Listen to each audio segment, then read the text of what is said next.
Siguro ay minsan napapaisip ka na, ay, ano ba yan? Hindi ko naman nakikita yung signs na gusto ko kung habang buhay ba ako mamahalin nitong partner ko.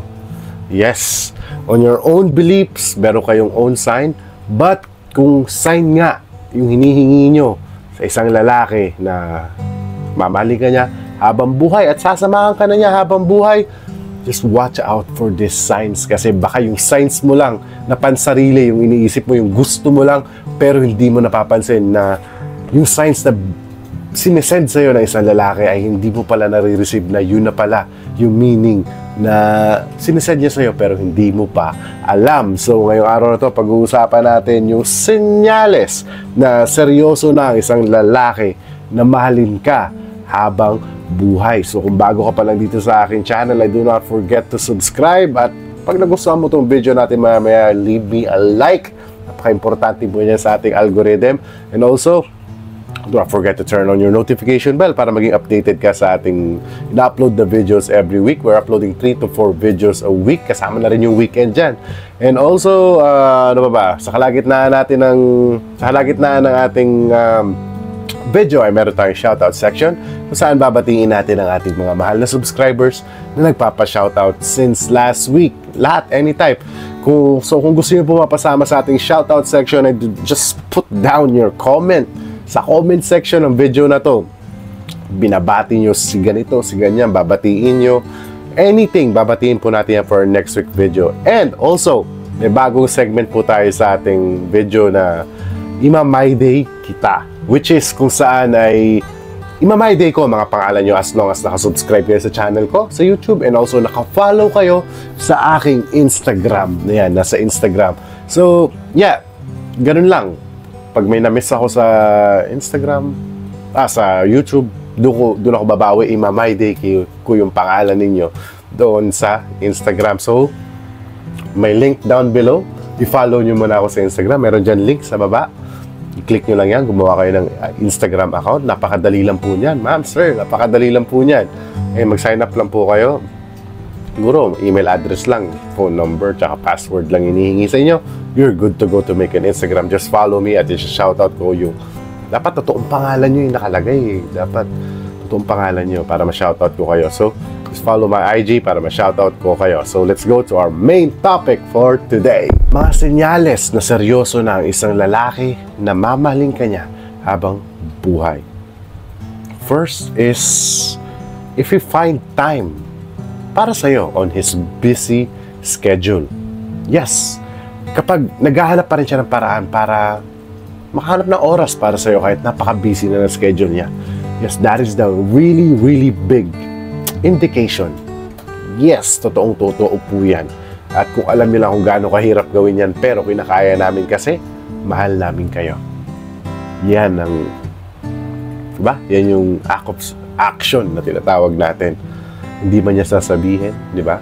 Hindi man niya sa serbisyo dinadaan, pero the way na pagkasyahin niya yung oras niya, kasi minsan naging komportable ka na, diba? Naging komportable ka na, parang naging simpleng bagay na lang sa'yo, diba? Binabaliwala mo na, consistent naman siya sa hatid sundo sa'yo, minimit ka niya, pagkatapos ng trabaho niya, makikipagkita siya sa'yo, napupuyat siya kahit may trabaho pa siya kinumagahan, yung mga tipong ganung bagay.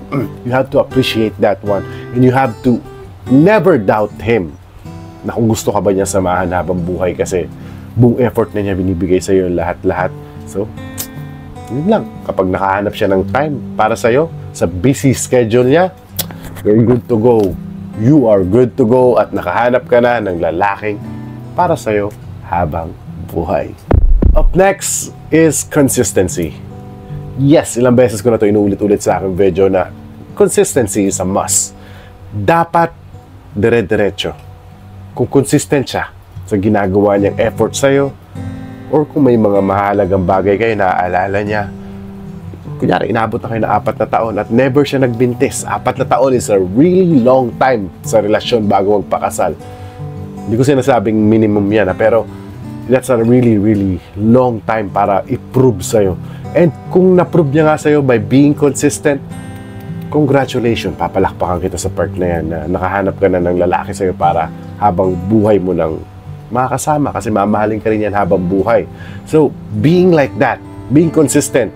Kasi may mga lalaki kasi talaga mga pumapalya.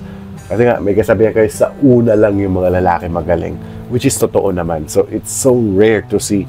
Kapag nakita mo yung consistency, huwag ka mananawa sa lalaki na yan kung pare-parehas na yung ginagawa as long as it's for good. At nagiging consistent siya. Yung mga ginagawa niya sa'yo, wala ka na kailangan problemahin, ate. At consistency is always a very good thing to prove na ikaw na yung mamahalin niya habang buhay. Signs na seryoso na ang isang lalaki sa'yo na mamahalin ka niya habang buhay. Up next is kung 100% mo nang nararamdaman na pinagkakatiwalaan mo na siya or 100% trusted mo na siya. Yes. Let's just say this is just like a women's intuition. Di ba? And also, yeah, pagkakatiwalaan mo naman yung isang lalaki based on his actions na nagawa, kung ano man yung mga nagawa niya sa'yo before. Di ba? Malalaman at malalaman mo naman yan through his action. And you are the one who can judge it. Kailan makakapag-judge, kailan makakapag-decide to tell yourself na pinagkakatiwalaan ko na yan. So yeah, hindi mo na mapagkakatiwalaan niya kung pangit lahat ginagawa niya, di ba? Hindi mo siya mapagkakatiwalaan ng 100%. I mean, we're talking about 100% ha. Pinag-uusapan natin is yung 100%. Okay? Hindi yung, ay, may tiwala naman ako sa'yo. Galing lang sa bibig. But deep inside you. Kasi, yung mga ginawa niya sa'yo ay sobra-sobra pa para pagkatiwalaan siya. Di ba? So, when it comes to that, pag ramdam mo na 100% trusted siya, at, yeah, being trusted is being consistent din siya. Ha? Hindi siya nagloko sa'yo. Hindi ka nasaktan. That's why you trust that man so much. So, kung pinagkakatiwalaan mo na siya sa tingin mo, ay, trust me, you will find the guy for you habang buhay. Basta, alam mo lang din siyang alagaan.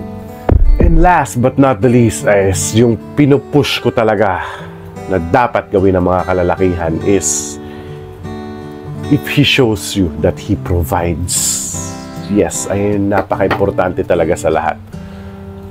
Trabaho ng lalaki mag-provide sa misis niya or sa girlfriend pa lang, sa long-term girlfriend. Kahit sa date nga, kailangan ikaw na yung una yung magbayad. Lalaki na yung unang kailangan magbayad talaga eh. Hindi babae. So yeah, kapag nakita mo na yung ganyan mga tendencies na tipong lumalabas na kayo, hindi ka na dumudukot ng pera sa bulsa mo, di ba? Wala ka na kailangan problemahin. Pagkasama mo siya, kahit 20 pesos lang yung dala mo, magde-date kayo, kampante ka kasi alam mo makakauwi ka na wala kang ginastos. And then, ayun, sa early part yun ha, sa early part yun. And then kung mag-asawa na kayo, bayad lahat ng bills nyo. Lahat ng pangangailangan nyo sa bahay nandyan. Tapos, every weekends may pinupuntahan kayo, sagot niya lahat. That is providing. Diba? Mga kuryente nyo sa bahay, bayad. Mga cable, internet, diba? Bayad lahat dyan. That is providing. Which is automatic na dapat na gawin ng isang lalaki yan. So yeah, if ginagawa naman yan ng partner mo ngayon at nakikitaan mo na siya ng sign na ganyan siya, is you don't have to worry about anything at all. Kung nag-iisip ka man, baka may babae ito kasi tinulugan niya ako, pagod lang yan. Ganon.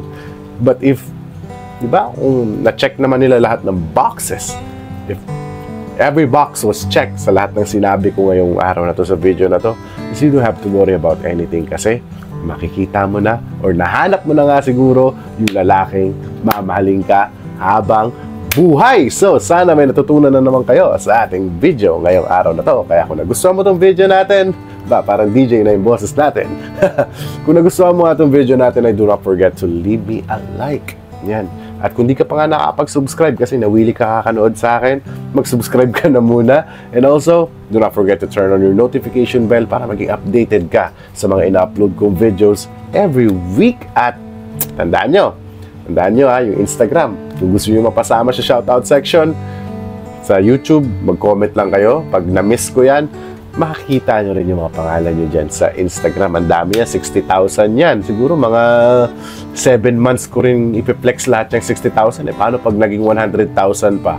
Kayo lang may kapangyarihang gumawa niyan sa akin. So, gamitin nyo yung powers nyo, guys. Alam ko malalakas kayo sa mundong ibabaw. So, yeah, do not forget to follow my Instagram nga pala. Yan, ulitin ko. Ayan yung Instagram ko. Description down below. Ha? Down below yung description. Kiklik nyo lang, gumawa kayo ng account. Kung wala kayo account, napakadali lang po at napakaraming makaka-enjoy sa Instagram kapag nasanay kayo kumpara sa Facebook. Okay? Nakaka-enjoy po sa Instagram. So, ito po ang aking Instagram account. Do not forget to follow. And yeah, para makita nyo rin yung mga personal life ko na ginagawa dito sa South Korea. So, without no more further ado, maraming salamat sa panonood at lagi nyo tatandaang mahal na mahal ko kayo. Every day. Forever. Bye-bye.